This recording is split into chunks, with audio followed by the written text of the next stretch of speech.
seconds. But yeah, I think we are finally live now. So if anyone is watching live now or later on, I've got the absolute pleasure of being joined tonight by Susana Imaginário. Is that correct Yes, pronunciation correct. there? Yeah, there you go. It's two people there already. So Susana, first of all, thank you ever so much for accepting my invite to have a Thank you for having totally me. unscripted book chat. How are you? I'm all right. It's been a long week as we were uh, complaining. Um, yeah, but it's. Right. Oh, I'm listening to an echo. Oh, really? Oh, Yeah, I can hear myself. A few seconds. okay. It's all Oh, right. how do you fix that?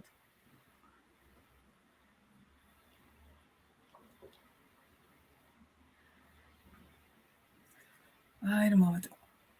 No worries. All right, should be fine. I had the YouTube open on the link because I Ah, just used the link to post. I'm sorry, my bad. I see. To I share it see. to let people know that this was happening and come and watch. Brilliant. That's what totally unprepared means. Exactly. Exactly.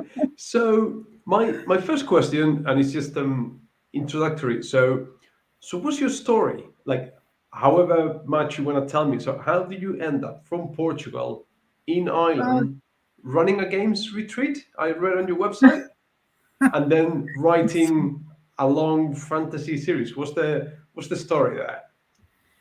well, two completely unrelated events, actually. How to summarize? Well, I moved to England about 11, 12 years ago. Lived there for 5 years. And then got married. My husband has family here.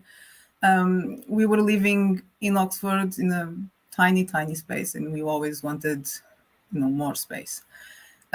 So we decided to move here. We found this property. We could afford it. It was close to his parents, and we decided to do a semi-retirement lifestyle, um, where we would rent part of the property as a retreat for board games because we both love board games.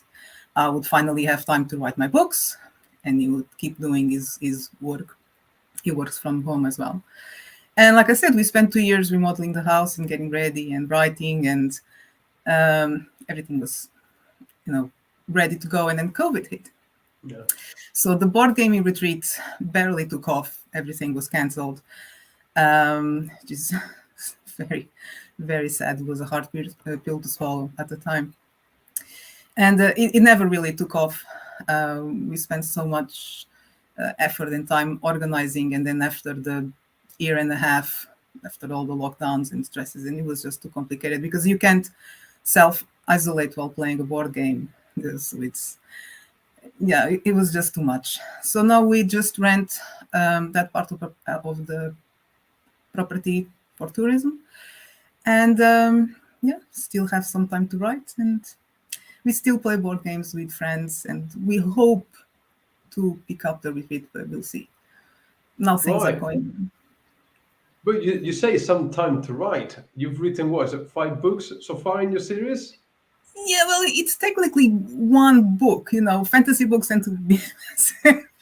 I had to split mine into 4.5 little bits, as I couldn't afford the editing of the whole chunk.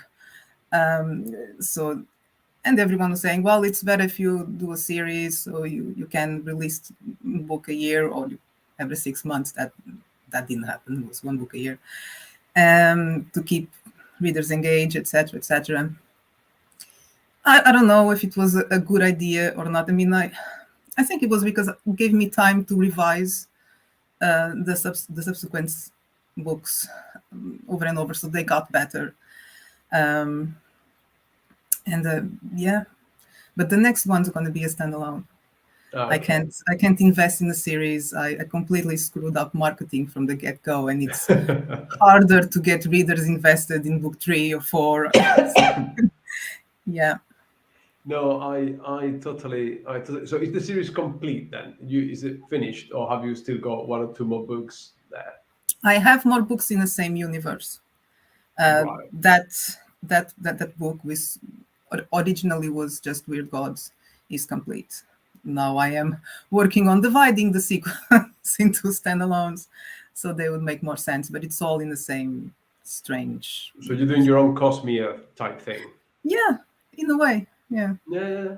Fair enough. So how did you fall down the fantasy rabbit hole? Is it something you've always been into, or was your journey from? Uh, well, yes, I was also always into stories.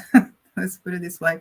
Um, Fantasy, historical fiction. I don't know. I didn't used to be picky. It was so hard to find books growing up. It was a very small town, and there was no bookshop. So I wasn't fussy with what I read as a girl. The writing, it had to be fantasy because I was going to write about mythology, a mix of mythology with science fiction, and you know, other things. So it had to be in the realm of fantasy because in fantasy everything is permitted.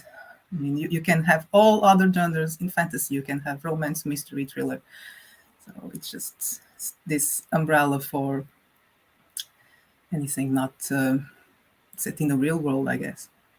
And I suppose in a way, and maybe totally off the mark here, but fantasy is sort of an easy uh, genre to write in because you make the rules. It's your world that you've created, and no Hmm. one can tell you better than you how things work or how things are in the world that you've created, right?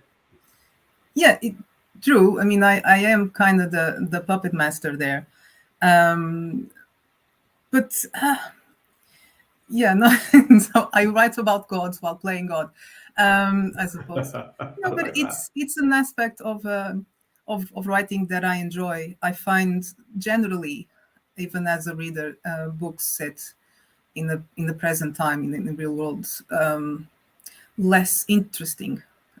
So if I was going to write something, it had to be something that would keep me engaged, that I would find interesting. I like discovering this world. I like expanding this world. I like and compared to most fantasy writers, my world building is very basic.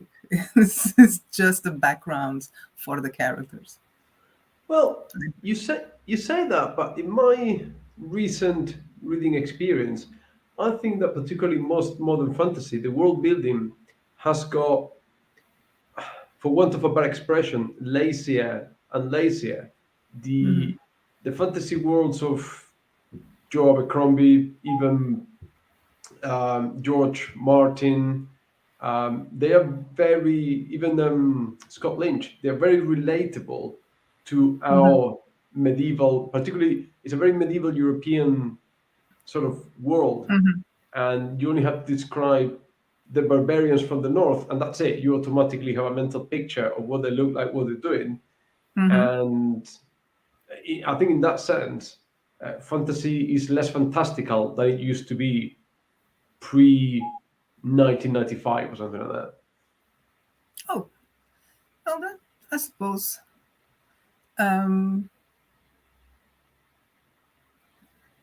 yeah, I can fault that. um, every other, well, like I said, we've been discussing A Song of Ice and Fire, and for me, that's uh, the pinnacle of a complete world. And yes, it is relatable in this early medieval era, but you know, it's so far removed from reality as it is now that for me it's still fantasy. Because even our idea of the medieval times, it's not how it is presented in Game of Thrones. It's yeah. No, you're right, but like, I suppose maybe the TV show because the TV show was largely filmed on real life locations. You know, some of the parts in Dawn were filmed in southern Spain, where I come from, in the castle in my hometown and in Seville and stuff like that. So to me, automatically, that puts me in a sort of medieval Arabic Muslim setting that I'm Mhm. very familiar with because I grew up there. And I then see. the bits filmed in Ireland to you, the landscapes, and I've been to Ireland a few times. It's like, okay, we are in medieval England, so maybe the TV show sort of took away some of the fantasy and grounded it a lot more Oh, than if. that's, I've never felt that. I mean, I've been on in locations where they film, and I never quite mix the two. If that makes sense. Um, I don't know how to explain. I mean, that was never a problem. Um, but it's interesting. I will pay attention next time. I don't know. That's just like that's my perception, and like here, Matt. Yes, and that's also I think a fair point that fantasy nowadays has got a much greater emphasis on character Hmm. than it did pre whatever time. At some point in the 90s, you had this shift. I Hmm. think maybe around maybe Wheel of Time, although I hate that series, but maybe that has something to do with it. And then Robin Hobb and definitely George Martin sort of Hmm. shifted Into the character. fantasy paradigm, so to speak. Hmm. Um, So, uh, what would be to you a fantasy world? What what well, books? so my opinion is very biased because I fell down the fantasy rabbit hole through the Dungeons and Dragons role playing game. I Hmm. started playing Dungeons and Dragons when I was, I don't know, in my very early teens. I think, and also, like you said, growing up in the south of Spain in the 90s, I think there was one comic book store, and we kind of imported the books from the US through the older brother of a friend, and we sort of Yeah, the friend did of our a own friend. translation. Yeah, yeah, yeah. So I think at one point there was only in my hometown there was only two games going, mine and my friend's brother, so to speak. So to me, because I fell down through that rabbit hole, it was very much Dragonlance, Forgotten Realms, Lord of the Rings.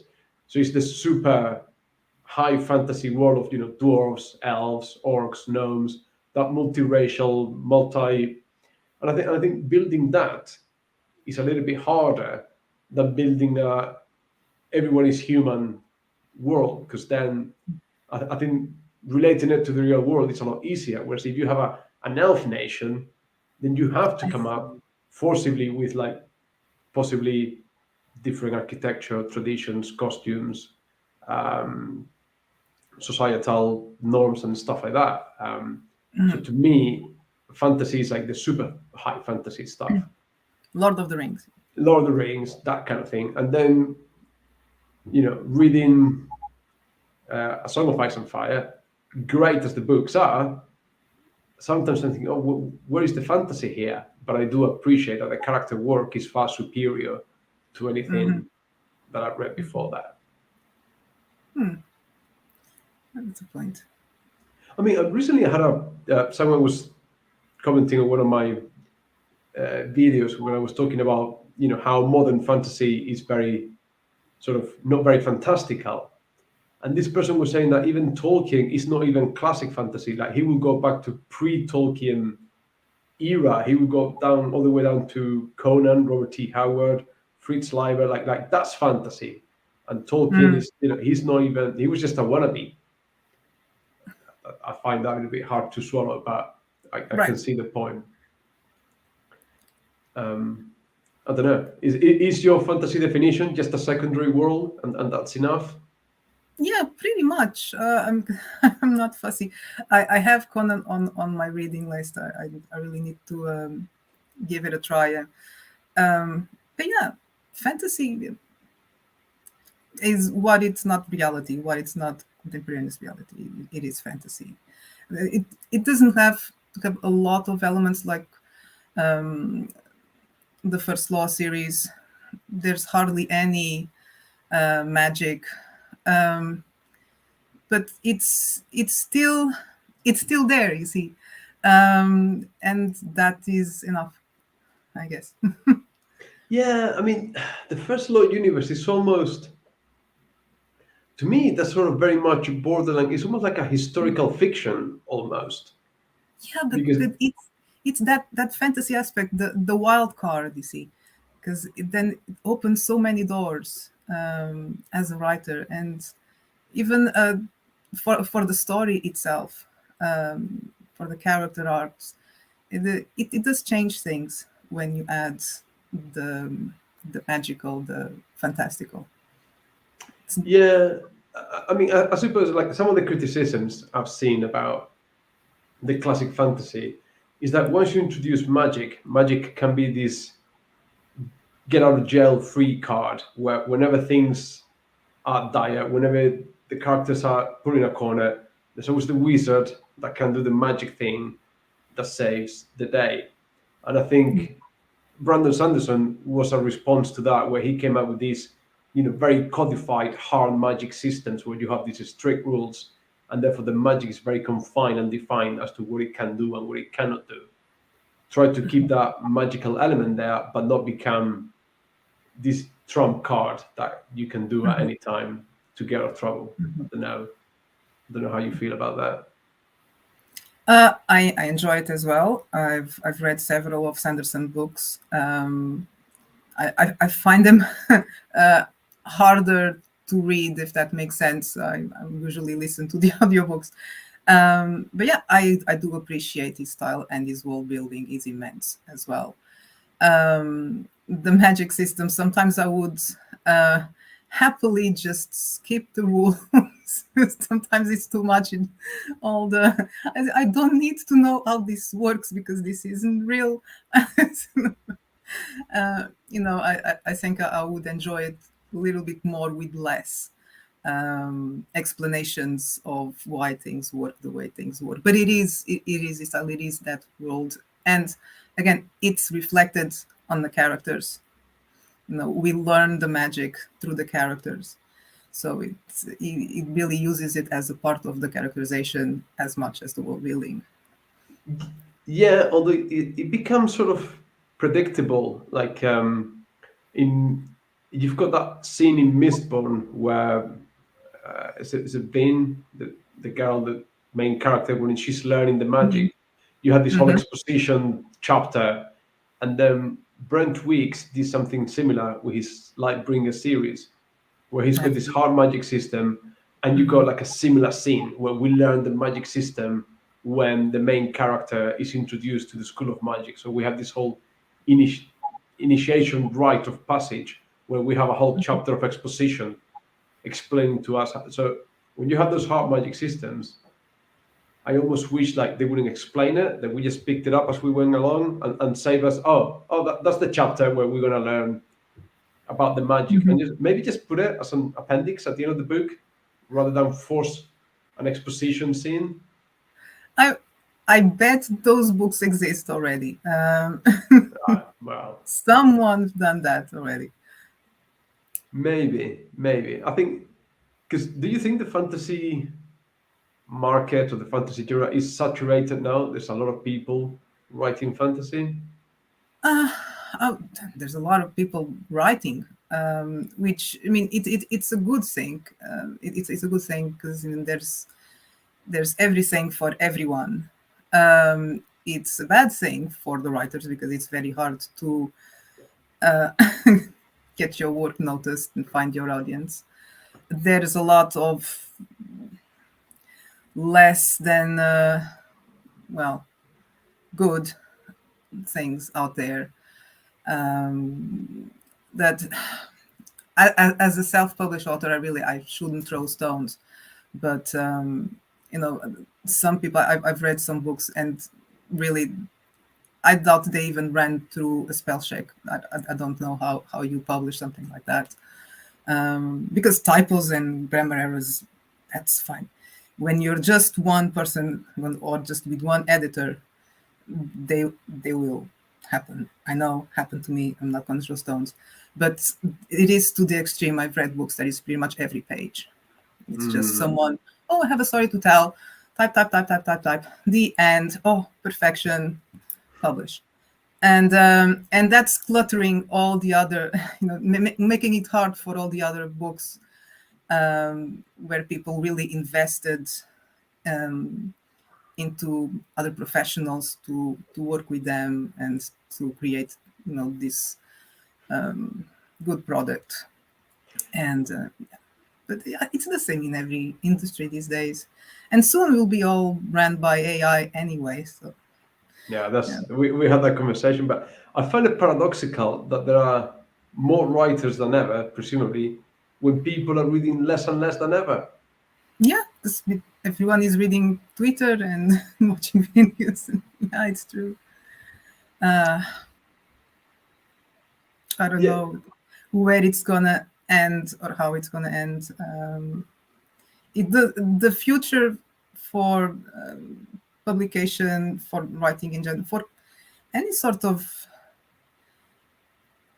creativity, I guess it looks pretty bleak at the moment. Try not to think about it. y- yeah. I think unfortunately, these sort of creative aspects that we as humans have are not valued by society, even though we really need them. Entertainment, we need the arts, but Mm-hmm. we almost like we want it for free almost. You want to pay, I don't know, how much is Netflix these days? 7 pounds a month, and you expect to have a whole catalog of series and Mm-hmm. movies to entertain you. So it's like there's very little value added to that, but we all want it. We all consume music, movies, books, you call it. Mm-hmm. But it's almost like you have to do it as a hobby and see if potentially at some point you can live off that hobby, but never set out to be an author or set out to be a painter from the word go, because that's not Mm-hmm. likely to end well. Yeah, no, it is very hard. I was fortunate that I have other sources of income. Otherwise, I wouldn't have risked it. And I usually I tell myself and I tell my husband that to look at it as an investment. Even little bit by little bit every month they do sell. So I don't know, in 10, 15 years I'll probably be making profit. I don't know. But no. But then again, I never set out to be, the author.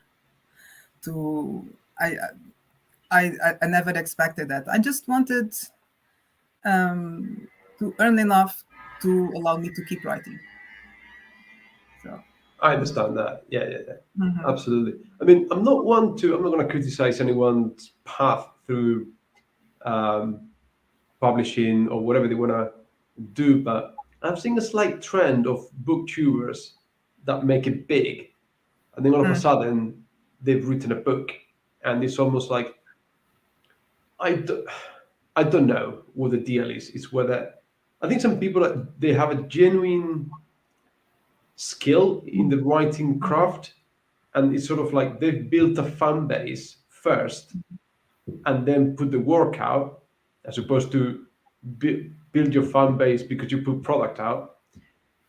And like I said, that's entirely legitimate. And I think some people have hit a big on YouTube, and then it's like, well, if I've hit a big talking about books, I must be also good at writing books.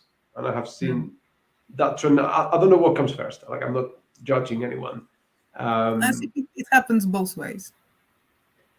but yeah, I don't know, because you were thinking about starting a Yes. YouTube channel. Yeah. I Is was. I am. I'm. I probably will. I don't know. It goes back and forth. So some days it seems like, oh, that it will be a great idea. Others I'm like, no, I don't need more trouble in my life. is that because do you think that would be complementary to your writing? Is it to support your writing, or is it just an Mm, interest, a hobby that you have that you want to do something with? I would do it primarily as a hobby. Like I said, I'm really enjoying these chats and the book discussions, and there's a I'm quite opinionated. You probably noticed. I mean, I like to talk, to express myself, to give my opinion on things, to praise or, you know. And if that, if that in some way would help, um, my selling my books, great, brilliant. But that would be the cherry on top. it's not the reason why I would do it. But someone I talked to recently, I'm not going to name names, told me that as an author, you have to be careful about what you say about other authors because Yes. potentially, and maybe, perhaps, just putting it out there, someone like you who's opinionated, you may end up not doing yourself any favors. Yes. Yeah, I am aware of that. But after 3 years, yeah, it's almost 3 years dealing with people in the writing community, I've learned that anything you say can and will be used against you. Any opinion will be misinterpreted or offend someone. So you might just get it out of your chest sometimes. So, okay, but then that puts you in an interesting sort of juncture there. Did you go ahead with your channel and just try to be nice, or do you go ahead with your channel and you try to be honest, and Honest. maybe I'm you keep terrible at some. being nice. No, I would have to be honest. It would be for honesty. But to be fair, I don't intend I'm not to do saying a that you're lot going of to purposely cooking. go out of your way to offend Yeah. someone or pick No, a bone with no, someone, but no. in the And I process of will keep saying what you reviews to think. a minimum. Yeah. And only the things I like. I have no interest in you know, if there is, I don't know, I'm not gonna say never because it's you don't know what might happen. But that is not my intention. I will, if I find a book that I enjoy, I will praise it. If not, I just probably won't talk about it unless I'm asked to talk about it. Then sometimes that happens.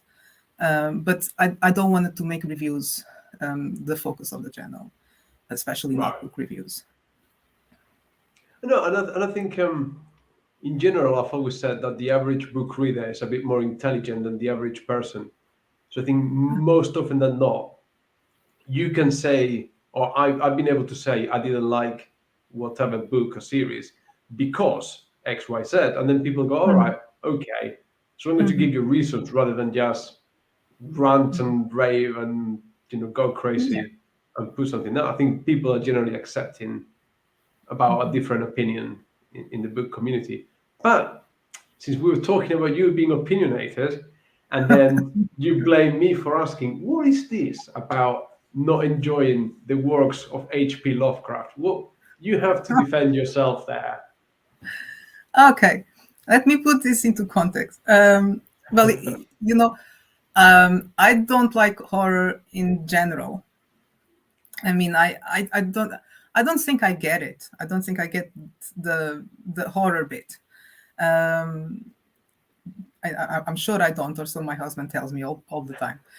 And he loves Lovecraft. He's like his favorite author, and he tried over the years. I mean, so it's the problem is twofold: is me not liking horror and not relating with his writing style more than the universe. Like I love to play Call of Cthulhu. You mentioned Dungeons and Dragons. I was never much of a Dungeon and Dragon player, but I love to play Call of Cthulhu. I That play was every Tuesday night. as well. Yeah. Yeah. Oh, as well. As in, we play like once every couple of months. But yeah, it is the same. So I like the universe. I like that one that fantasy world, that time period, that atmosphere.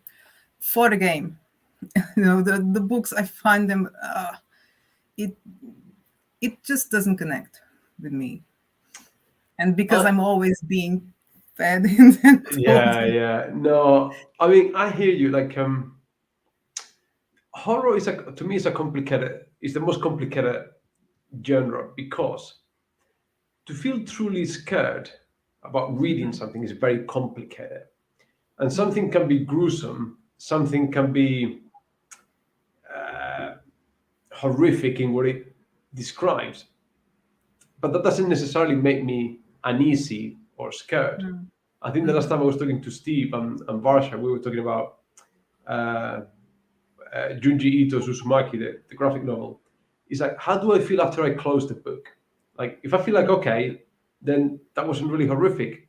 But if I close the book and I'm going, I don't want to turn the lights off now, or I want to be thinking about next time I go into a swimming pool or something, then that succeeded, and I think it's more that sort of unease feeling that you get at the end, rather Mhm. than have a jump scare as you go through the pages. Because I think in books that's very complicated.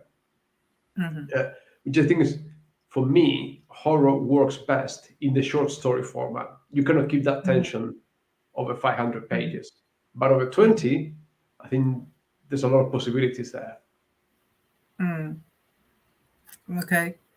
Well, I guess that's another thing why I don't like it so much. I don't enjoy short stories in general, um, because they are more concepts, more ideas, or just single scenes. I do like intricate plots and lots of Right. characters. I need time to get invested in the story, time to get invested in the character, and that's very hard to do in a short story. But then again, it's personal preference. Um, I don't I don't like, so I read less. If I read less, I know less about the genre. It's just yeah. No, no, no. I totally get that. I totally get that. But yeah, the short story format, I think for horror works really well. For general fiction, it's like you said, it's more like a concept thing. I think I read, Raymond Carver and ah, the Russians, the one that Chekhov's tales and things like that are really good. But to me, they come few and far in between. I think they're Mm, worth checking out. Chekhov's tales for sure. Um, okay.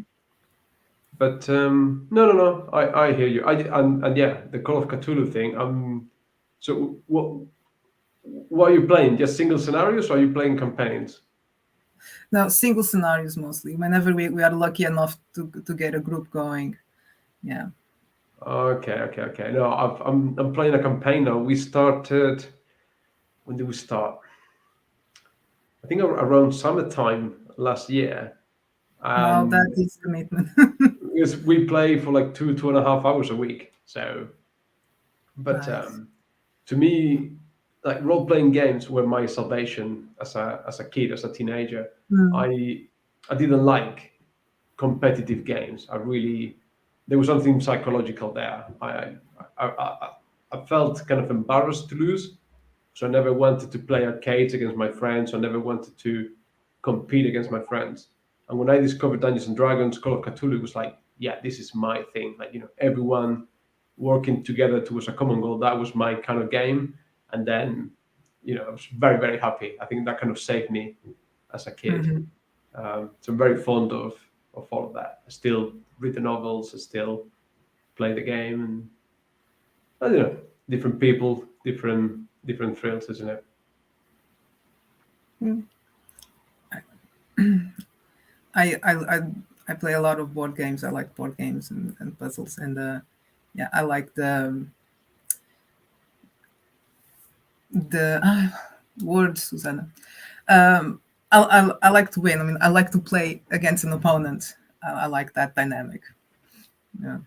Yeah. I'm, No, I'm terrible at cooperative games. oh dear. Okay, so very opposite characters there. Yeah. I've got better about it over time, but I still prefer that sort of feeling. Now I'm competitive with myself. I do long distance running, so I got competitive with myself as to how far I could push Mm. myself, long distance running, times, all that kind of stuff. But competing against other people still is never my strong point. Only if it's in games, not in life. Oh I no, no, don't no, get no. But as no. entertainment, yeah, I like that aspect. Right. So what are you reading now? What have you got any series going on, or any particular author you are taking a deep dive into? Well, I am reading A Feast for Crows. I think that's the one for the discussion next month. You don't believe, you think this is a waste of time, this reread of A Song of Ice and Fire that will never be finished. Well, I do believe it's never going to be finished, But I think my problem with I don't have a problem with A Song of Ice and Fire. I just feel a sense of regret that this could have been Lord of the Rings for the 21st century. This could have been the biggest thing since Lord of the Rings, and it probably has been, and we're Mm. never gonna get to see the end of it. I think he may finish Winds of Winter, but I don't think we're gonna see A Dream of Spring. Wow. And that's my. But when I picked was the first book, Game of Thrones, right? And when I was reading that, and that moment is coming, and you go, it cannot happen, it cannot happen, this cannot happen, this shouldn't happen, and then Ned Stark's head gets chopped off. That moment for me was like, this is something else. Like I'm reading Mhm. something else. This is totally different from Mhm. anything I've ever read before, and I loved it. I think brilliant books. I think they were fantastic. Um, I just, I wish we got to see the end of it.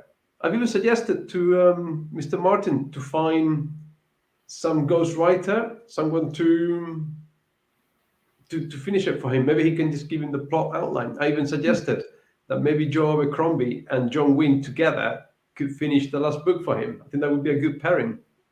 Mm. Hello, Drew. True is there. Um, yeah. So, what's Well, your opinion on Game of I Thrones? I am doing the reread because I still believe that we're gonna see the end of the series. I have a feeling he has written already. He just doesn't want to publish now because they're just trying to get the most out of the prequels and keep people engaged. The moment the books comes out and the story is over, then all this interest for the prequels it would disappear. So they are just milking it until who knows. And and if I was George R. R. Martin in his position, I would probably just wait until I was dead to publish because uh, he would never um, please everyone after so many years and so many theories and so many expectations. I wouldn't want to deal with the fallout of the disappointment in case there would be disappointment. But I, I I would like to think that he has it with. I mean, That is both at the same time a very optimistic and a very cynical take on the situation. that's I know, but that's how I feel, and I am enjoying this reread. I mean, I've waited 10 years to read it again, and I finally had a reason, so that's what I'm doing. And at the same time, I'm um, listening to Swan Song, which it was just this impulse by on Audible um, that eh, it's not my thing, but I only have like 6 hours left, so I'll probably finish. But it started. I really enjoyed the beginning. I was like, oh, this is brutal. This is great, and then it's just been gradually. Let's just say my eyes have been rolling off the page a lot. It's just, it's one of those books. It's not a bad book. It's just not quite for me. But um, Yeah, yeah, you see, Drew thinks like, yeah, yeah. Last of Us. I, I don't think so. I think my take is a lot more pessimistic. I think this guy had been trying for so long, for so many years, because he used to write for television. He's been writing books since the 70s, and then he's finally hit it big. He's finally made his money, and he's enjoying the money. Yeah. He's bought himself a cinema in his hometown. He's bought himself a train in his hometown. Now he just runs a Song of Ice and Fire enterprise, and in his spare time, he writes a paragraph. And for crying out loud, even if he had written a page a day, even if written a page a week, he would have finished by now. Winds of Winter. So that's why I do believe it is finished or very near. Okay. Yeah, yeah, Like, maybe. why wouldn't he finish? I mean, if you put so much effort into building that world, and there's so many details from beginning. I mean, it's very hard for a writer to leave a story and finish. You realize that you really need to finish it. But maybe, like you said, he is afraid of finishing the story because after all the theories, after all the questions, after all the, if he's not going to be able to deliver a satisfying ending, maybe he just won't do it. And Yeah, I mean, he's called himself in the past. He's a he's a discovery writer. He sort of goes along and see where the story takes him. He hasn't got it all mapped out. So maybe he's hit a couple of stumbling blocks. Maybe, all of a sudden he's a multi-millionaire and you know enjoy no, life.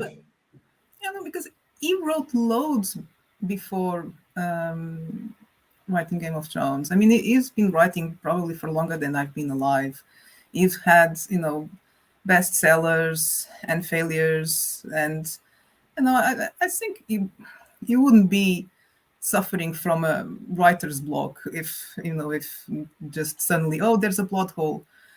He has the skill to fix plot holes to finish the story. And don't get me wrong, I think there's so much hunger for those books that I think people will just lap up whatever he put out. Yeah, whatever it would, it would definitely sell. Yeah, It's he just, would. but He then would. but then you have to go and do interviews and talk to people, and that's maybe he just wants to avoid all that because, like you said, he doesn't need it anymore.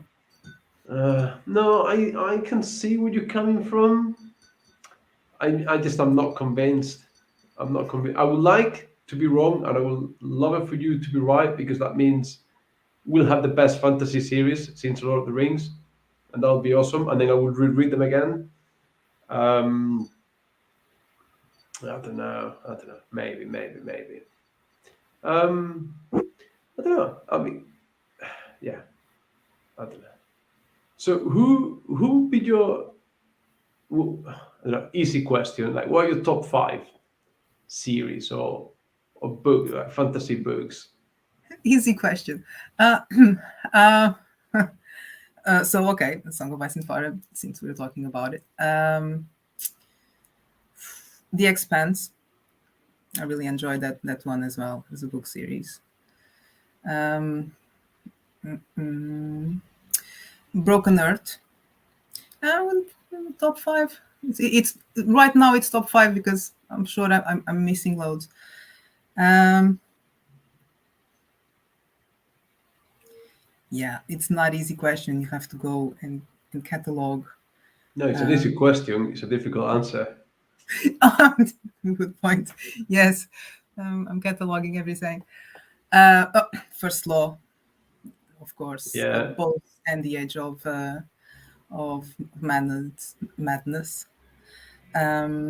Nevernight, enjoyed that one too. Yeah, five. It takes me a while, and then I'll just start new Yeah, series. yeah, yeah. I get. Yeah, Broken Earth has been on my radar for a while. The box set has been on my Amazon wish list for the last 4 years, I think. Mm-hmm. But the moment I just feel a little bit saturated with fantasy, it's almost like I need a few months of just reading crappy bestseller novels, reading, I don't know, just something different. I need to come back to it with Mm-hmm. um, with a clear mind. I think the last few years that's almost like all I've been reading, and not Mm-hmm. finding something overly satisfying Mm-hmm. has sucked out the enjoyment a little bit for me. Mm-hmm. No, I do that all the time.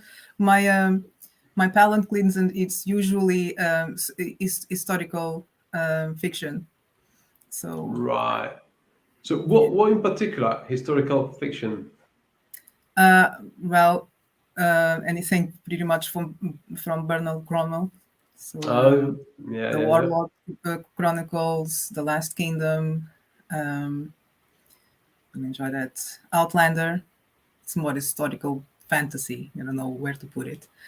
Yeah, it's usually Mm. I go back into the past. Right, you got a question there from Drew. Daniel Mm, Abraham. mm.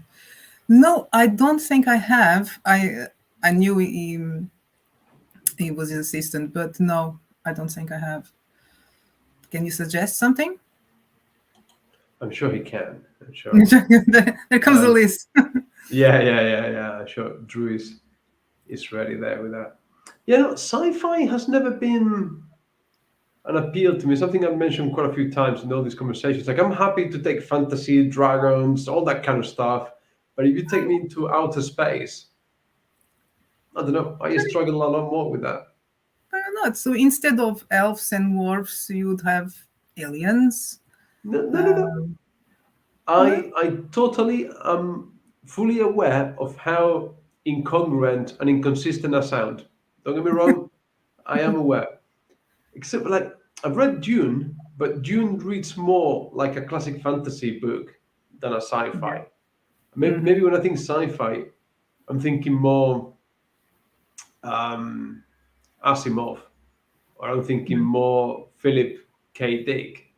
Hmm. And now I'm reading the Sun Eater series, and that reads more like a fantasy book than a sci-fi story. It's these And big what about chunkers. space operas? What about sorry? Space operas. I think that's what Sanita is trying to be. It's meant to be like a Mhm. seven-book series, and Okay, I've never read that one. So. it's not finished yet. I think only the first five books are out, and he's trying to be that. But I struggle with the concepts of traveling through space and the relativity of time, like that, or like when a character says that they are in a rush, but they've spent 100 years, frozen to travel from one planet to another. Like you cannot be in a rush to get anywhere because it's taking you 100 years to get there. So I don't know. I struggle with the physics of the whole thing.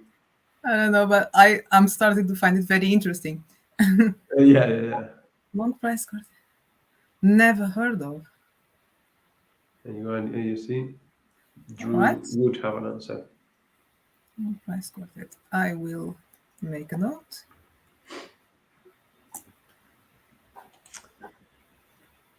Yeah. That's the so the, yeah, because like now I'm reading book three of the Sun Eater, and it kind of something you said before, and I'm relating it to the book. Like in fantasy, you can do whatever you want. So like kind of the first third of the book is a bit more like a sort of horror aliens sort of situation where Hmm. they're in a spaceship and there's this big horrid, you know, alien thing hunting them. But then the next third of the book seems to be more like a sort of political thriller type thing. So Hmm. it's sort of it is switching and turning and changing sort of themes or setting within the same book. I don't know what Hmm. uh, Hmm. the final third of the book is going to be like, but yeah, it does very different things within the same book because the fantasy allows you to do whatever you want effectively. I find that exciting as a writer and entertaining as a reader. So it is, yeah, it is one of the reasons. So I'm just going to take the conversation way back to the beginning. So you grew up in Portugal in a small town. I Yes. don't know what things were like. What sort of books did you grow up with? What was available at the time? Oh, well, well, we had not much. We had all the Portuguese classics, of course, that we mostly read in school. I would read, those adventure books with a group of friends that would go on adventure. I think I read the whole series once I found it. It was only after I started to understand English that I started reading in earnest, because I started reading. There was this shop. It was in the bookshop. It was this kiosk for tourists because it's by the beach. So you could get the daily Irish and English newspapers. You couldn't get books, but they created this shelf and they had the whole Penguin Classics collection, and that's where I started. while learning English and reading the books. Because by that time I already devoured most of the Portuguese classics. And yeah, and then from there, then with the internet and Amazon, I started to ordering more and more books and getting into fantasy. But I didn't get into fantasy properly until, yeah, I was already in my mid-20s when I started reading proper fantasy. Um, I read a lot of pulp and, romances with vampires and werewolves. The fantasy, urban fantasy. It's still fantasy, but I if you asked me like 20 years ago what would be my favorite genre, I would say, historical fiction or sci-fi. And even now I'll probably say science. I would say science fantasy. I think it's Right. it's my thing. I get that. All right. Yeah, yeah, yeah. So I've got Drew. Yeah, he does follow. I've been disappointed. Yeah, but I don't know if it's just me. I'm just becoming pickier.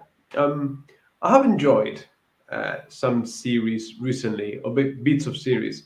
I didn't quite get the First Law trilogy, but I think I got the Age of Madness trilogy more. I think I understood better what was going on. And I think the middle book in the Age of Madness was one of the best books I've read Mm. um, recently.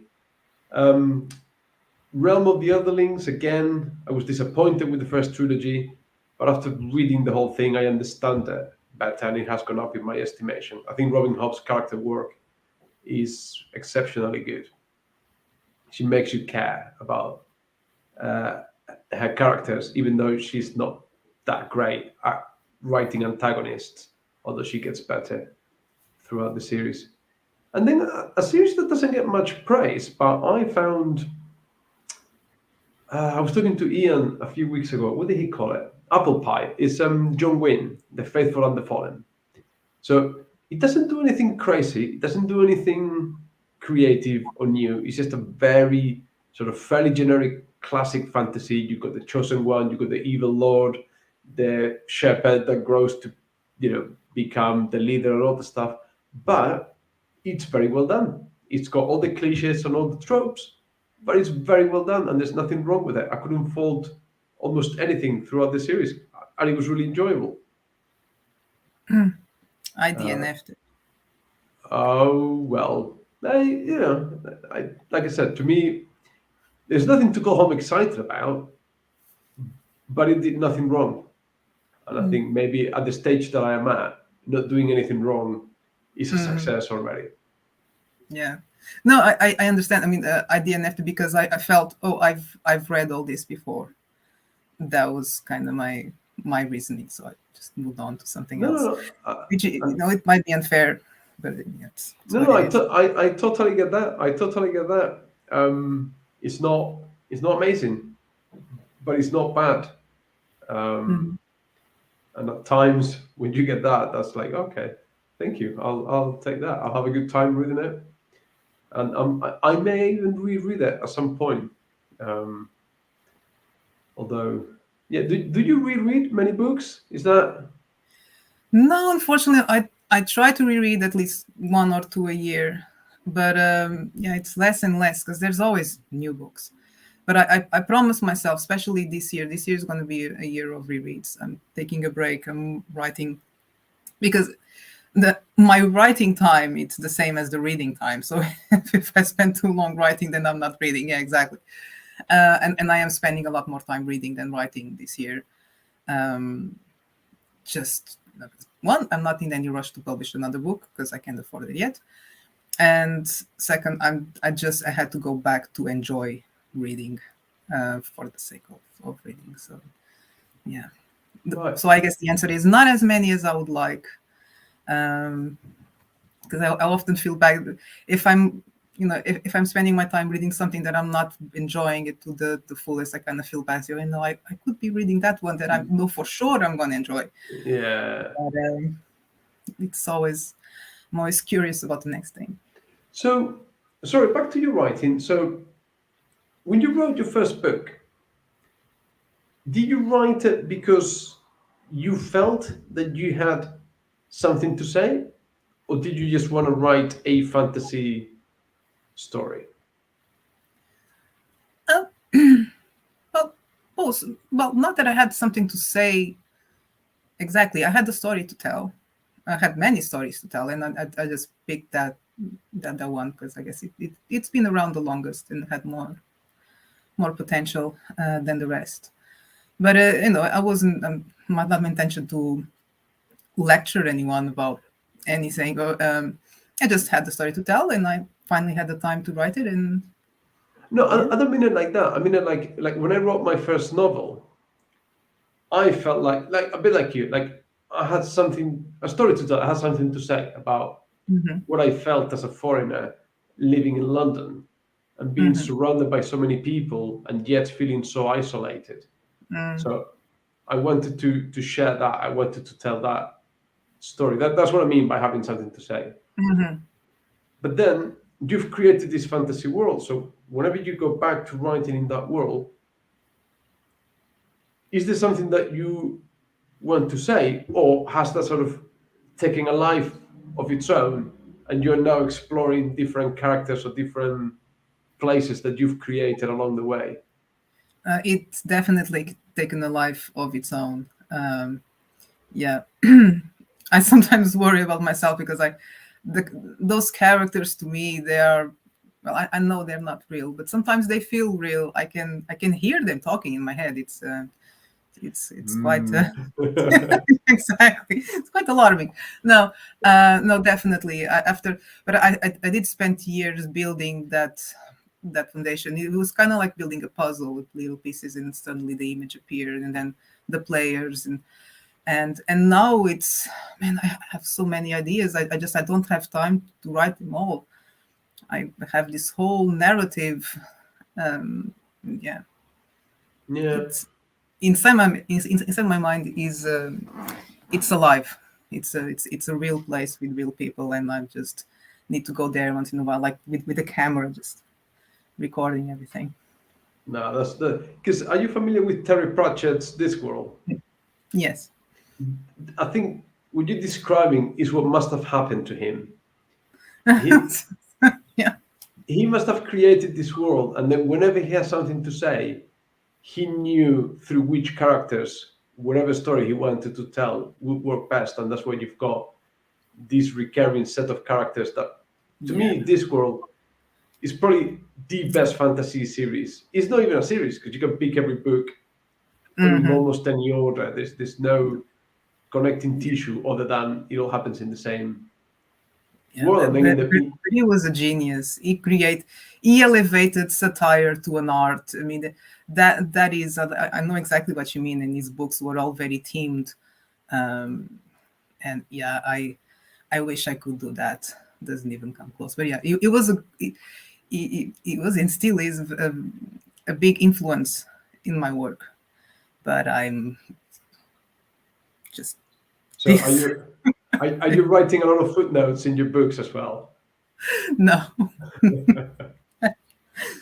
like I said, I'm barely, um, yeah, not at all compared.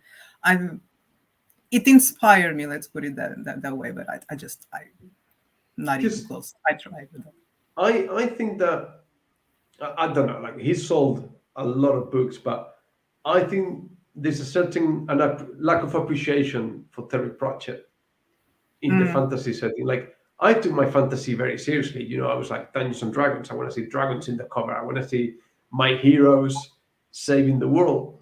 And when I got those covers, when I saw those Discworld crazy funny covers, it hmm. wasn't taking itself seriously. And I want my fantasy to take itself seriously. And it took me, I think, almost 5 or 6 or 7 books.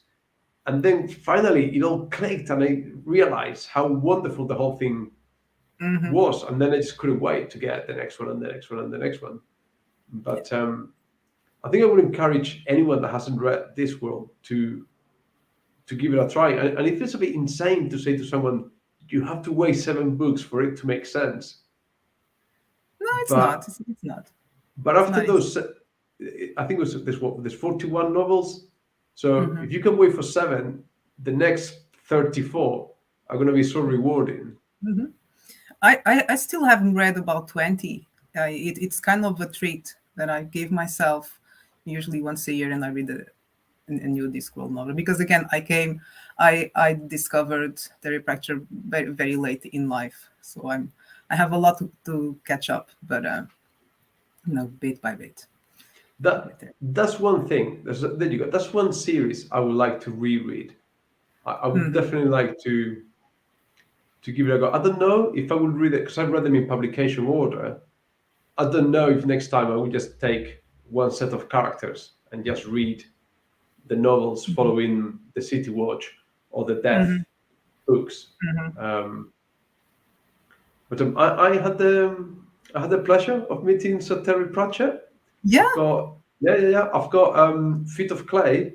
I've got it signed and dedicated by Sir Terry Pratchett. Awesome. It was Uh, my I went to university in the UK, and my university was the first one to give him an honorary PhD. So he came and he did a talk, and he wrote The Science of Discworld with two professors from my university, one scientist and one mathematician. So the three of them did a talk, and then they did a book signing.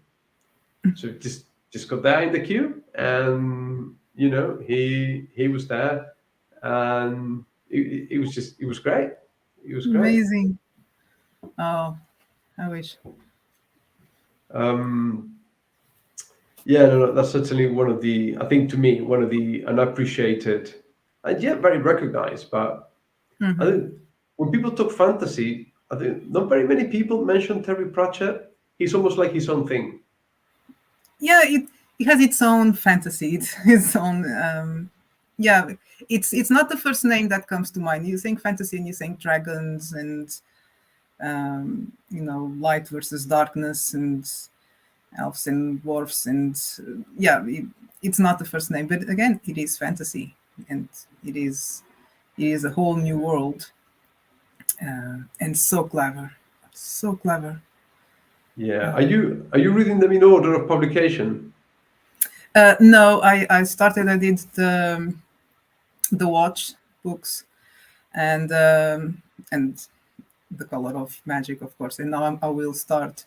I haven't decided if I'm going to do Mort or if I'm going to go with the Going Postal.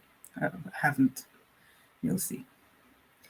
Is going postal Or Weird Sisters. Yeah, those are the top three on my TBR. because going postal, making money and raising steam all Yeah, follow the same character. yeah. So is going postal the first one in the Moist von Lipwig series? Just check the publication because if you want to read Going Postal, I think Mhm. Going Postal is the first one, and that's a really good book. I think so. I might be wrong, but I think so. No. That's a great late entry addition to the cast of Mhm. characters. That is Mhm. brilliant. Yeah, that's usually Christmas, the days off around Christmas. That's when I read my Terry Pratchett Then as you a got treat. satirical fantasy. I don't know, maybe other than presumably Hitchhiker's Guide to the Galaxy can be chucked in there. Don't Maybe know, never read that one.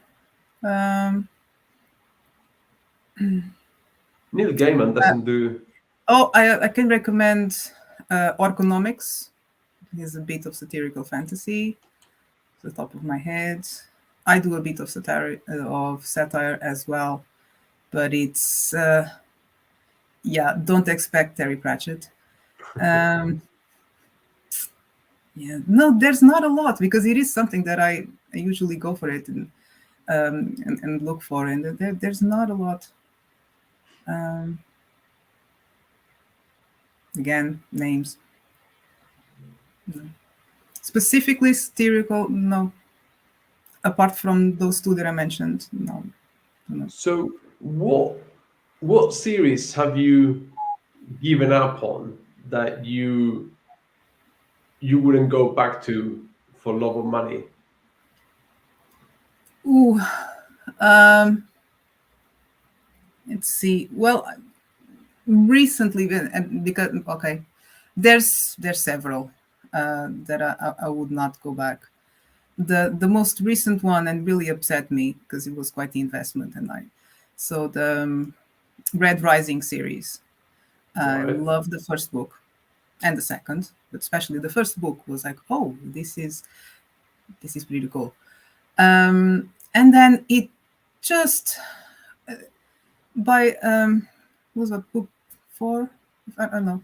I lost count because after the second book they just started seeing so similar, and the books kept getting longer and longer and longer, but it was just the same thing. I mean, I don't know. It wore me down, and I stopped halfway, and I've been telling myself, well, we should at least finish that book, if nothing else. And I really I don't feel like it. So I guess it means I guess I've given up. It's a bit sad. I'll tell you my biggest, like, oh my god, Yes, the Vampire Chronicles by Anne Rice. never Because read either. no, the Interview with a Vampire. Yeah. I watched the movie Mm-hmm. and it was like, oh, that's pretty cool. So I Mm-hmm. read Interview with a Vampire, the Mm-hmm. novel, and then it was the Vampire Lestat. Go, okay, well, let's go there. And then it Mm-hmm. was Queen of the Damned, and then I realized there was like freaking 20 books in the series, and these vampires are so unscary. Like vampires are not sexy. Like I'm not into sexy vampires. I couldn't. It was just this whole big romance thing. There's no sense of threat. There was no. It was all a bit. I don't know. And I just checked out. Got the three Mm-hmm. books there, and I got zero interest on going back to Mm-hmm. that world because maybe there's too much romance. I'm not into romance. It's not my thing. Wow. I don't know. It's been on my TBR for years, and I do want to read at least Interview with the Vampire. I'd like to read, and I love vampires, but I don't know. It's one of those cases where I think I know the story because I watched the movie so many times. That again, when I go to pick a book, I often pick a book that I don't know anything about. So yeah. Yeah, yeah, yeah. Um, and hang on. Let's unpick this because of late there was a period of time, maybe about up until 10 years ago, where vampires really were not vampires. Where they, you had the Vampire Diaries, you had True Blood, the HBO Oh, show, you had all the oh, stuff, and oh, the Twilight Saga, and pains. let's be honest here. So you need to unpick this because you Yeah. know. No, I agree. I mean, vampires they've taken a hit, especially since Twilight. No, I don't mind romance with vampires. They're very romantic as as this well character trope. But yeah, I don't like the teenage sparkle, good or vampire with a heart of gold. No, that doesn't work. But it works for a lot of people, so that's fine. Right. No, my wife made me watch. Why don't you like romance? I don't know. Maybe I'm just too cynical and too jaded. Maybe I don't know. I think being a stereotypical here and being controversial, maybe I think in general men Hmm. aren't into that sort of thing. I don't know if that's okay to say anymore these days. No, I Um, mean, you can so I say think that's fine. part of it. I think I was brought up in the 80s, Hmm. and in those days, boys did this and girls did that, and Hmm. you know Um, and then I don't know. I don't believe in love forever and all the stuff. So I guess I've already failed at marriage once. So my wife now is my second wife and so on. So all of you take all those hits through life, all those knocks, and it Mhm. shapes you. Mm, mm, And fun, like romance, is not something I long for. It doesn't mhm, fulfill me. Um, and I think in general, it's difficult to write believable romance. mm, Um, I think more often than not, romance is a fantasized idea of romance. mhm. Um, and I find it hard to relate to that because I know that reality is so far from that. I Um, think that's exactly why it's the fantasy, it's the escapism, it's the idealization, the escape, perhaps. Yeah. maybe it just reminds me of my many limitations as a person, and I don't want to be confronted with that. I'd rather escape Mm, to Westeros or the Discworld. I think the Discworld would be a fantastic society to live in. I think I wouldn't mind living under the tyranny of the patrician. Anyway, yeah. so there you go. So that's true. Like, so he's asking Neil Gaiman, Mhm. Guy Yes. Gabriel Kay. So Mhm. Guy Gabriel Kay has been mentioned many, many times to me. But in Spain, getting his books, they're quite expensive because I want to read them in English.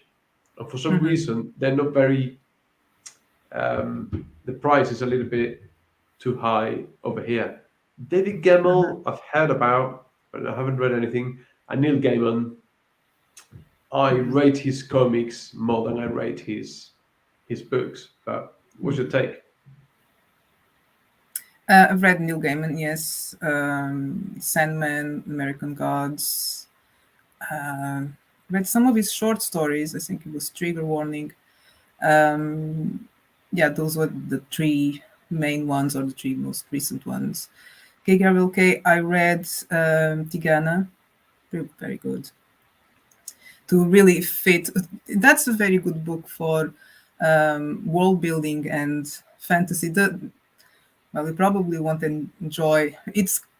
It's not Game of Thrones fantasy and it's not Lord of the Rings fantasy. It's but uh, I remember being amazed with how much world building and story he managed to put in one single book. So it's pretty special one. Not much from David Gamble yet. I've heard that Guy Gabriel Kay, I think one of his books, I can't remember which one it was. It was pretty much sort of medieval Spain based, although it wasn't, but it Uh-huh. had that sort of the Christian kingdoms and the Muslim kingdoms fighting each other type Yeah. thing. I can't Hmm. remember which one of his books that was. Hmm. Um, but I've heard that it's almost like historical fiction with brushstrokes of fantasy. Yeah, it is. It is a bit of a yeah the Renaissance period world building based on that time. Yeah, but the problem with these things is that like your TBR is never ending, isn't it? Yeah. What's your TBR like? I don't know. I have to check Goodreads for that. Most of the stuff I read now it's ebooks and audiobooks, so it's digital. So at least it doesn't take space. I rarely buy books. When I moved to England, I had to leave pretty much most of my book collection behind, and that was very sad. And since then, I've just carried them on my Kindle, so they are always with me. Um, but yeah, I know I must have like 100 by now, easily. Um, That's unread not books on my Kindle. So I don't know that's when I'm gonna get to them. that's not a TBR, is it? That's just the sort of Damocles hanging over your head. Because No, I well, I read about 50 books a year. Again, according to Goodreads, which was where I when I have the patience to go and update. So it's not too bad. I mean, I can still get to them in my lifetime if I don't die. no, according to So, that, I know I just brought something. you No, let me no, finish my TBR, please. based on your average, you'll be done by 2025. I wish I could read that. I'm lucky if I can read 2 books a month. But that's obviously the issue of having 2 small kids and and everything that goes along with it. Um, I don't know, because like of late, I bought a few books when I was in London over at Christmas, and I still got a couple left that I haven't finished. And I'm starting to feel a little bit of anxiety about having two unread books on the shelves. Really? Yeah. And I'm trying to like talk myself and like relax. You pick it next, and you go through there. But then I got the Kindle, and I went to Project Gutenberg when you got the Mm-hmm. so then I've always wanted to read the Alice in Wonderland and Through the Looking Glass.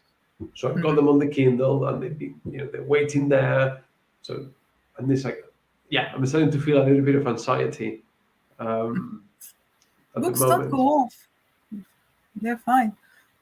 No. Like I know, but sometimes because now the Sun Eater is a read along with Ian, so we said that we'll read one book every 2 months because then we do the like discussion and all the stuff. So I feel like I need to finish this book in May. So when I'm reading with someone else, I feel like I need to keep up. That's why I think Steve there were talks about doing another Malasan read along, Yeah. and I would love to take part in that, but I need another fantasy series. Like I need another hole in my body at the moment. Oh, dear. Yeah. Oh man, I am dreading that one. But Because okay, you're on board for that one, aren't you? yeah. And is it going to be a full reread for you, or For the first book, that's where I stopped. right, just like So that? and it was one of those books. It was almost a rage read. I had to get to the end just to see if there was a point to all the suffering, to my suffering reading the book. More than it's not. I didn't care about the characters at that point. I was just wanted to understand what the hell I was reading. So yeah, there was and and the first reaction to the writing style and the presentation of the book, rather than the story. I was curious about the story. I wanted to know what was going to happen. I was invested, but it's such a hard book to read, for me at least. I mean, it's really, it feels like work. It's not enjoyable. So I'm hoping by joining this discussion that maybe I'm doing it wrong, because sometimes you have to maybe I went into the book, start reading it with something else, with something in my mind, and then the book didn't match, and then yeah, I don't know. I'm gonna give it another shot. Let's see how it goes. But I am dreading just to say, oh, if it's gonna be work, I don't want it to be work.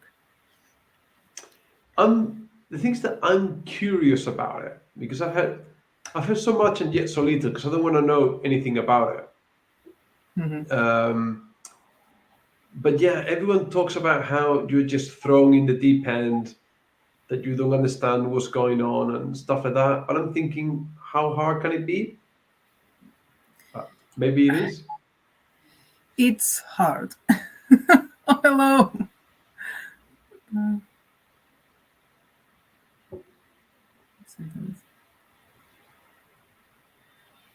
Okay.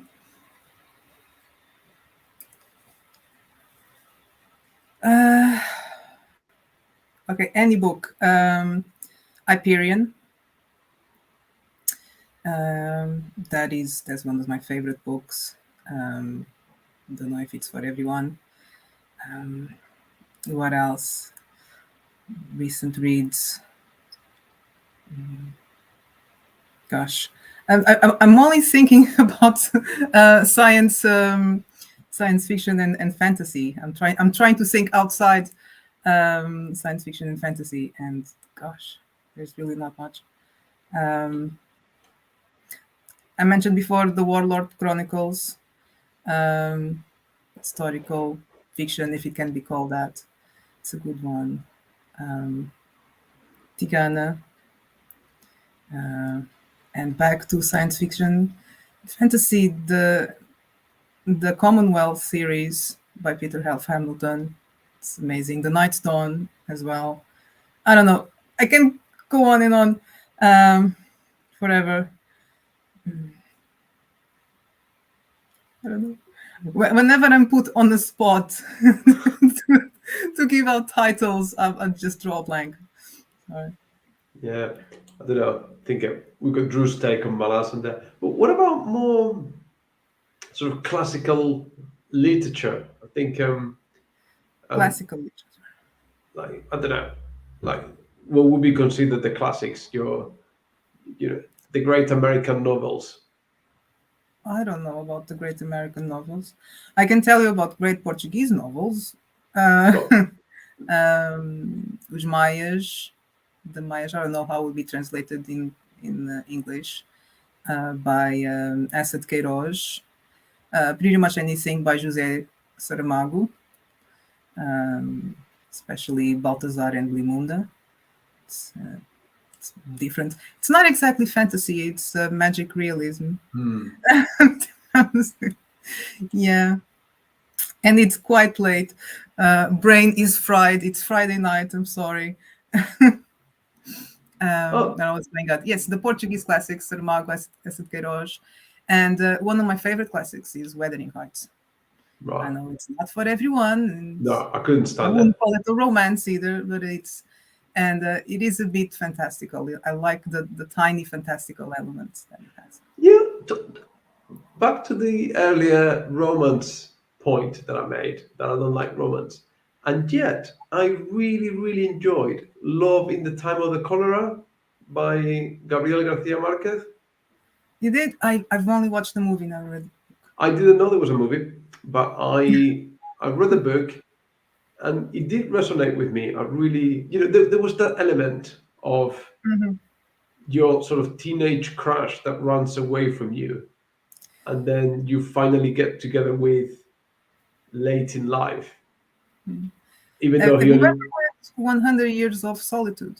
I have read 100 Years of Solitude as well, but I Mhm. rate Love in the Time of the Cholera above 100 Years of Solitude.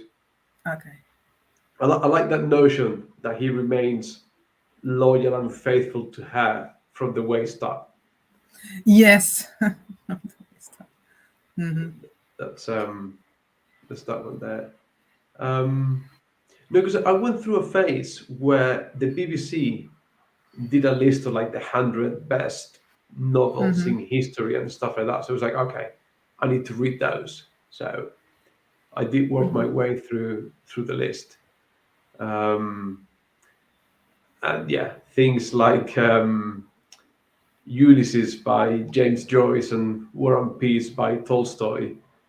I think that you termed it like rage reads. Like I'm gonna read this, Hmm. but this is Hmm. not working for me. But maybe I'm just not clever enough. I try. I never tried Ulysses. I think it's another one on my TBR. I gave up on War and Peace, um, mostly because the character name. At some point I couldn't keep up with who was who, and this is terrible to say, but yeah. But I was younger then. I was still in my teens when I tried. Obviously, I was not ready. Yeah. Feel like reading it No, again. I when I got to the part where they go hunting and you get 200 pages of the book from the perspective of the dog when they go hunting, I was like, oh, I'm not entirely sure I That need was the best this. part. Oh, that was the best part. Hey, what do I know? What do I know? Um, but, but I think like the the great American novel tradition, I think is fantastic. Like John Steinbeck, Norman Mailer, all those books, like Grapes of Wrath. That ending is just gut wrenching, and it puts you through all that pain and all the stuff, and the way it ends. It stays with you. What I was saying before about closing the book and feeling Mhm. uneasy. That book leaves you with an image there in your brain that really does make a point. Um, I think I'm almost jealous how the US, in spite of its lack of history compared to Europe, they've created their own myths and they've created their own history very quickly. Mm. And it is a gap, I guess. I don't read a lot of American literature, I have to say. Right. Now that I'm thinking about it, I am very European centered. um, for no, I do read American authors, but again, it because I do prefer fantasy, and fantasy tends to be set in a more European Yeah. setting. Um, that being said, I mean, like I am reading the Swan Song, and that's set in America. And before that, I read Summer of Night, again set. And so sometimes I do like to go a little bit outside of what I usually read, and so I go across the pond. But Yeah. it's not my first choice. It's Right. not, yeah. And of late, there seems to be quite an influx of Asian themed fantasy, isn't it? Yeah, uh, And no opinions there. It really doesn't work for me, and it's even worse than horror. Like I can't watch manga. I just can't, and I don't I don't enjoy it. I don't understand it. It's just too ah, um yeah, I don't know what was that either, but yeah, is there's something about it. I find it very tiring, and I can't think of a single story set, um that even mythology. I mean, I love mythology from, always trying to find. I can't relate with with anything more oriental than the Babylonian, let's say. It's right. just, it stops there. Um, don't know why. It's just, again, preference, taste. But Yeah. Because I was talking about this with one of my colleagues at work, and he was saying that India and China, they've got a richer history good. than we do. Like the Hmm. Chinese civilization has got a Hmm. far longer history and so on, but we are just so European centric that we're not really Yeah. aware of No, everything else. absolutely. It's a whole universe out there, but it never captivate me. Um, can't explain why. It's just I can't No, no, relate. and it's fair enough, isn't it? Like there's so much to read and there's so much to discover that Hmm. you pick and choose what you want to spend your time with, and back to the earlier point about who's to tell you what you should read or what you should talk about or what's okay and what's not okay. Yeah. Um, anyway, really enjoying this, but I'm feeling that any second my eyes are gonna close, and it's not because of the conversation or the company, Susanna. No, no, It, no, I'm feeling the same. I was like, oh, the brain is getting sluggish. It's like if anyone asks me for another list of favorites, I'm just gonna block. right. No, but it's been very enjoyable, and it gave me a lot to think about, and I have a couple of notebooks that I'm gonna have to go and check it out. Thank you, Drew. Um, yeah, Anyway, awesome. so Thank you so I much for having me, for talking to me, and no, no, putting up no. with my opinions. No, no, thank you for coming. I think we're gonna call it a day here. So thank you, Drew and Matt and the Fantasy Book Nerd, everyone that came here. We need to find out what's gonna happen with Drew's bakery business because he was talking about it, but don't know how that's coming along, Drew. If it's gonna be a reality or what, but he was going into that sort of thing. Okay. I suppose international shipments are out of the question, but.